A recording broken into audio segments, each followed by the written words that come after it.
ఈరోజు తంబలపల్లి నియోజకవర్గం ప్రజానీకమంతా అందరిలో రోడ్డు మీదకి వచ్చిందంటే ఒకే ఒక కారణం, ఈ దొంగలు ఎవరైతే గత 5 సంవత్సరాలుగా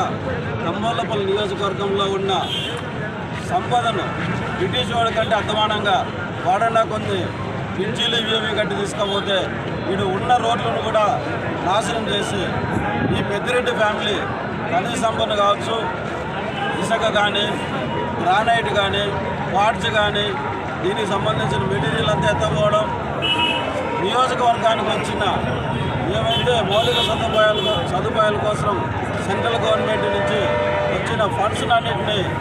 వీళ్ళ పిఎల్ఆర్ కంపెనీ దోసుకొని పోవడానికి, అన్నదమ్ముల మధ్య అక్కచెల్లెల మీద గలాటాలు పెట్టి విలువైన భూములను అమ్ముకున్నారో ఇవన్నీ చూసి వీళ్ళు మళ్ళీ వస్తే ఈరోజు రామరాజ్యం ఏర్పడింది. ఆంధ్రప్రదేశ్లో రామరాజ్యం వచ్చింది. 74 సంవత్సరాల వయసులో వీళ్ళ అరాచకాలు భరించలేక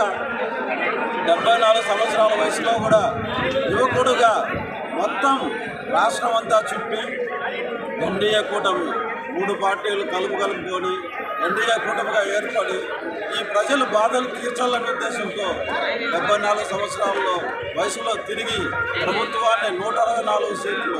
అంటే 95% కంటే ఎక్కువ మెజార్టీతో ఈరోజు ప్రభుత్వాన్ని ఏర్పాటు చేస్తే ప్రజలు సంతోషంగా ఉన్నారు. వీళ్ళ దరిద్రం పోయింది.